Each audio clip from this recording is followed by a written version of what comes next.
அனைவருக்கும் இனிய வணக்கம். இன்றைக்கு திருப்பாவையிலிருந்து 13ஆம் பாடலை பார்க்க போகின்றோம். புல்லின் வாய் கீண்டானை பொல்லாரக்கனை கிள்ளிக் கலைந்தானை கீர்த்திமை பாடிப்போய் பிள்ளைகள் எல்லாரும் பாவை கலம்புக்கார் வெள்ளி எழுந்து வியாழன் உறங்கிற்று புல்லும் சிலம்பினக்கான் போது அறி கண்ணினாய் குள்ள குளிர குடைந்து நீராடாதே பள்ளி கிடத்தியோ பாவாய் நீ நன்னாளால் கள்ளம் தவிர்த்து கலந்தேலோர் எம்பாவாய். இந்த பாடலுடைய பொருள் என்னன்னு பார்த்தோம்னா, கிருஷ்ணர் செய்த லீலையான பகாசுர வதத்தை தான் சொல்லப்பட்டிருக்கின்றது. அதாவது கண்ணனை அடிப்பதற்காக கம்சன் என்ன செய்வான்னா, பகாசுரன் என்ற அரக்கனை ஏவுவான். அவன் கொக்கோட வடிவம் எடுத்து யமுனை நதிக்கரையில் கண்ணனை விழுங்குவான். அப்பொழுது அவனது நெஞ்சத்தில் கண்ணன் என்ன செய்வான்னா, நெருப்பை போல எரிப்பான். அதை பொறுக்க மாட்டாமல் கண்ணனை வெளியே உமிழ்ந்து அவன் அழகால் குத்தத் தொடங்கி விடுவான் பகாசுரன்.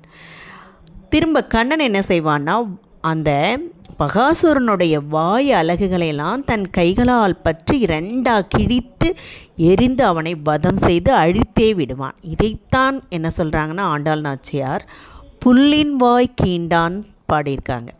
இதில் கண்ணனுடைய பெருமையை சொல்லியிருக்காங்க. அதே மாதிரி ராமனை இங்கே பெருமையோடு சொல்கின்றார்கள். அதாவது பிறன் மனை நோக்குவான் எப்படி அழிவான் என்பதற்கு இலங்கை அரசன் ராவணன் தான் உதாரணம். அதனால் இங்கே இலங்கை அரசன் ராவணன் என்ன செய்கிறான்னா, சீதையை கவர்ந்து செல்வான். அவனை வதம் செய்து சீதையை மீட்பவர் தான் ராமன்.